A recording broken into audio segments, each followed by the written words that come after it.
Hello everyone, आज हम लोग जावास्क्रिप्ट लेक्चर सीरीज में इटरेटिव स्टेटमेंट्स के बारे में डिस्कस करेंगे कि इटरेटिव स्टेटमेंट्स क्या होते हैं, कौन कौन से होते हैं और ये कैसे वर्क करता है। तो सबसे पहले हम जानेंगे कि इटरेटिव का क्या मतलब है। So the same instruction can be executed multiple times. जब हम सेम इंस्ट्रक्शन को या हम कह सकते हैं एक ही स्टेटमेंट को हमें बार बार मल्टीपल टाइम्स तक एग्जीक्यूट कराना है तो उसे हम इटरेटिव कहते हैं। किसी भी इंस्ट्रक्शन का इटरेशन करने के लिए हम लूप कॉन्सेप्ट का यूज करते हैं, जो कि basically for loop, while loop और डू व्हाइल लूप के आधार पर हम इटरेशन कर सकते हैं किसी भी स्टेटमेंट का या इंस्ट्रक्शन का। तो इन तीनों प्रकार के लूप के लिए हमें कुछ वेरिएबल इनिशियलाइज करने होंगे, कुछ कंडीशन देनी होंगी और कुछ अपडेशन करने होंगे जिसके आधार पे हम इटरेशन कर सकें। तो बेसिकली हमारे पास तीन चीजें होती हैं जिसके आधार पे हम ये लूप के कॉन्सेप्ट को अप्लाई कर सकते हैं। तो सबसे पहला जो थिंग्स है वो है लूप वेरिएबल इनिशियलाइजेशन। तो सबसे पहले हम लूप के जो वेरिएबल है उसको इनिशियलाइज करेंगे कि हम किस वैल्यू से लेके और किस वैल्यू तक की कंडीशन के आधार पे हम उसे इटरेशन कर रहे हैं, कहां तक हम उसे लूप को एग्जीक्यूट कराएंगे। तो सबसे पहले हम इनिशियलाइजेशन करेंगे, पहली चीज। दूसरी है कंडीशन। हमें एक कंडीशन दी होगी कि हमने जो वेरिएबल इनिशियलाइज किया था उससे लेके और उस गिवन कंडीशन तक जो हमारा लूप है वो एग्जीक्यूट करेगा बार बार। आफ्टर दैट जब कंडीशन फॉल्स हो जाएगी तो वो क्या हो जाएगा, उस लूप से बाहर आ जाएगा और लूप एग्जिट कर जाएगा। क्लियर? तो कंडीशन हो गई दूसरी चीज। तीसरी चीज हमारे पास लूप वेरिएबल अपडेशन। तो मान लीजिए कि इस वेरिएबल की जो हमने वैल्यू है इनिशियलाइज की है वो 0 है, i इक्वल टू 0। कंडीशन हमने कुछ इस प्रकार से दी है। कंडीशन क्या है कि i की वैल्यू हमारे 10 के लेस होनी चाहिए और इक्वल होनी चाहिए।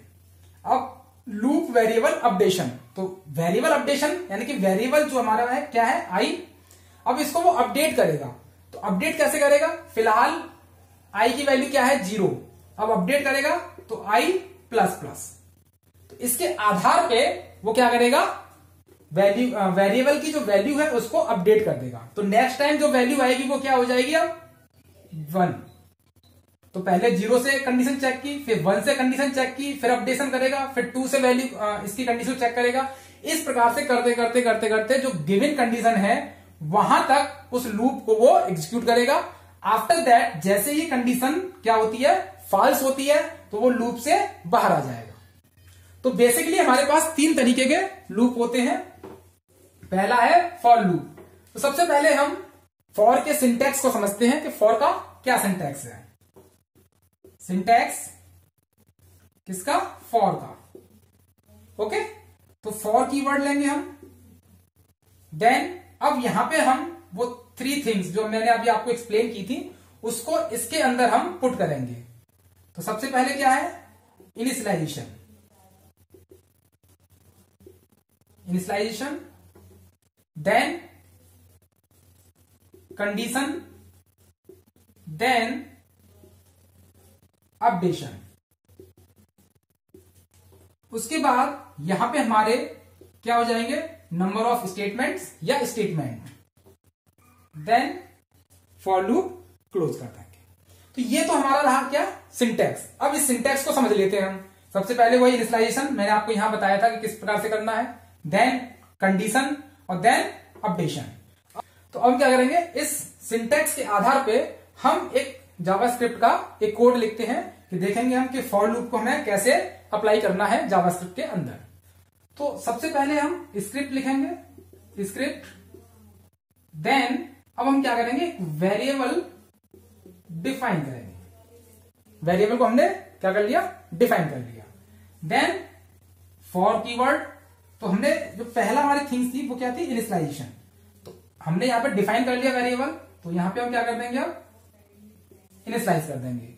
कंडीशन, कंडीशन देंगे i is less than 10, then updation. So the variable is updated through this.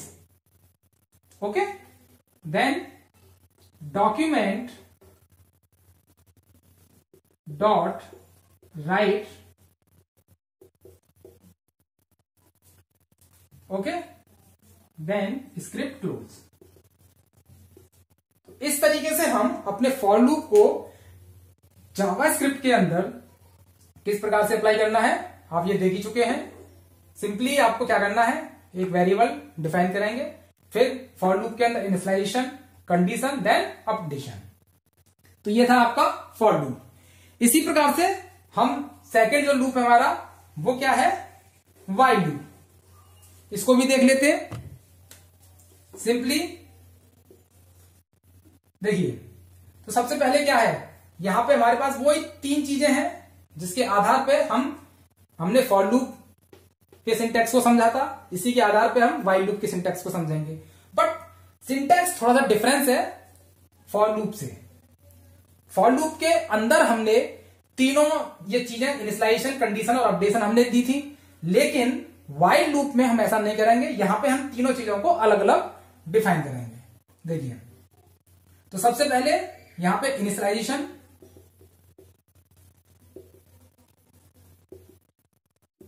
Okay, then while keyword, इसके अंदर हम कंडीशन चेक कराएंगे, ओके, देन हम स्टेटमेंट्स लेंगे यहां पे कुछ। आफ्टर दैट, ये स्टेटमेंट देने के बाद हम अपडेशन कराएंगे। क्या कराएंगे, अपडेशन, और देन कर्ली ब्रैसेस क्लोज। तो सेम इसको भी देख लेते हैं, प्रोग्रामिंग में इसको हम अप्लाई कर लेते हैं इसी तरीके से। तो देखिए, सबसे पहले वेरिएबल इनिशियलाइजेशन, तो var i equals to 0, clear. After that while, condition हमने क्या दी थी फॉर में, वही हम कंडीशन यहां पे दे देते हैं, i is less than 10, then document dot write, यहां पे i प्लस प्लस और कर्ली ब्रैसेस क्लोज कर देंगे। सेम हम देखेंगे डू व्हाइल लूप को, कि डू व्हाइल लूप में हम किस तरीके से इन तीनों वैल्यू को देंगे। तो डू व्हाइल लूप यानी कि condition check happen at the end of the loop. While में और डू व्हाइल में एक छोटा सा डिफरेंस होता है। वो डिफरेंस क्या है, condition check happen at the end of the loop, यानी कि लूप की समाप्ति पर ही हम कंडीशन को चेक कराएंगे। तो कैसे कराएंगे वो देख लेते हैं। तो सबसे पहले initialization, then do keyword, clear. उसके बाद some statement, okay, then updation, then while, condition और सेमीकोलन। तो यहां पे हम जब आखिरी में व्हाइल में कंडीशन देंगे, कंडीशन चेक कराएंगे, तो हम सेमीकोलन का यहां पे यूज करेंगे, क्योंकि इसके बाद हमारा कोई स्टेटमेंट है नहीं है, तो हम यहां पे इसको बंद कर देंगे। तो हम यहां पे देखेंगे कि व्हाइल में और डू व्हाइल में बेसिक डिफरेंस ये था कि मान लीजिए, क्योंकि हम eight the end of the loop के आखिर में कंडीशन चेक करा रहे हैं, तो अगर ये कंडीशन गलत भी होती है तो कम से कम एक बार ये लूप अवश्य एग्जीक्यूट होगा, क्लियर। तो इसको भी हम प्रोग्रामिंग सेक्शन के माध्यम से देख लेते हैं।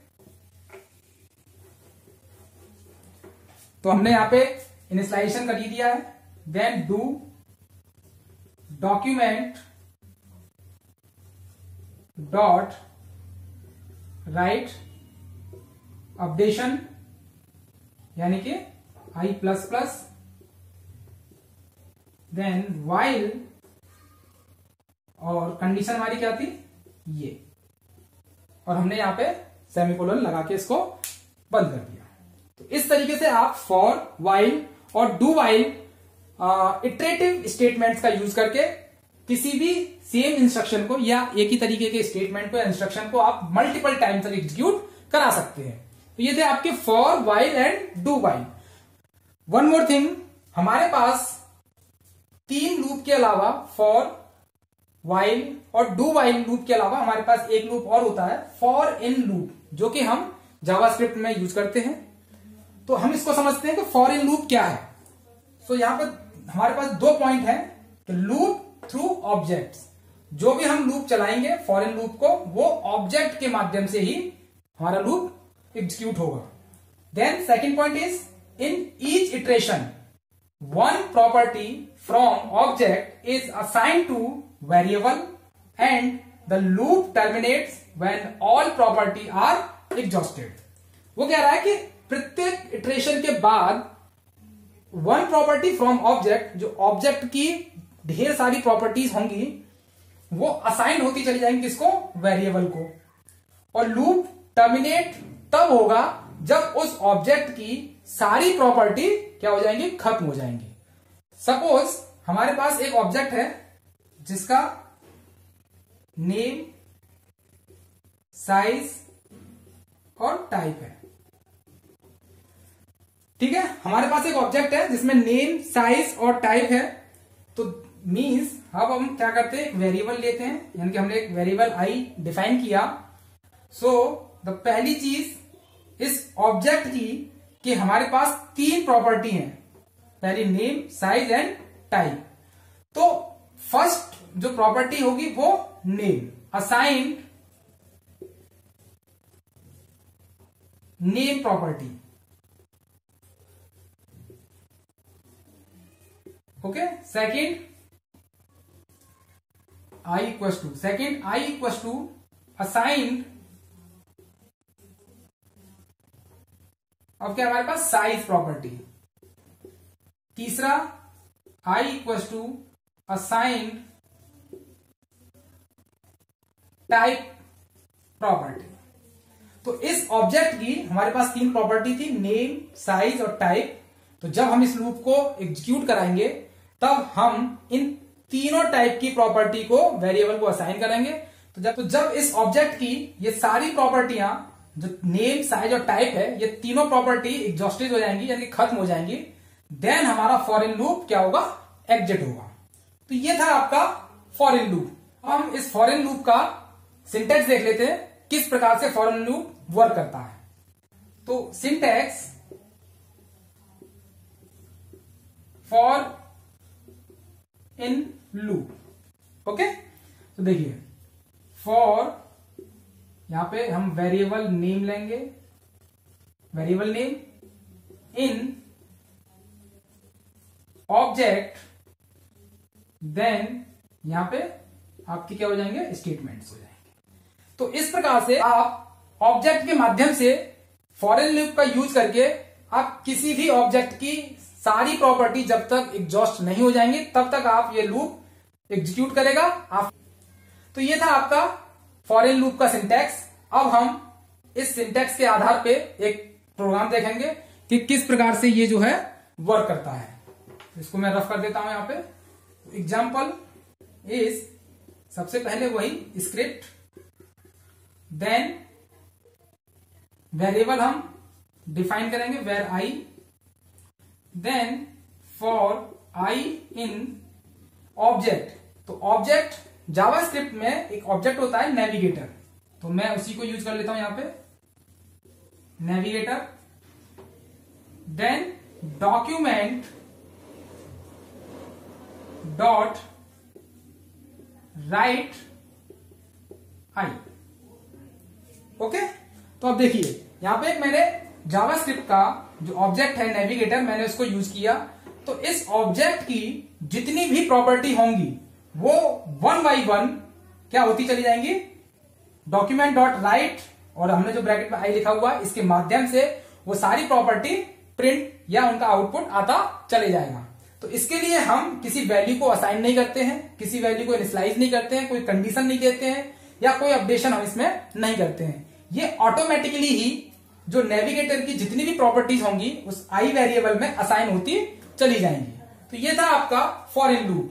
तो आपके पास यहाँ पे इटरेशन जो स्टेटमेंट थे उसमें आपके for loop, while loop, do while loop और सबसे आखिरी में for in loop. In loops का आप यूज करके किसी भी इटरेशन को आप सक्सेसफुली कर सकते हैं। तो ये था आज का आपका टॉपिक इटरेटिव स्टेटमेंट्स। इस पूरे टॉपिक में आपको अगर कुछ भी ना समझ में आया हो तो आप हमारे कमेंट सेक्शन के माध्यम से हमें पूछ सकते हैं। तो आपको हम उसका पूरा सॉल्यूशन बताएंगे किस तरीके से ये वर्क करता है। धन्यवाद।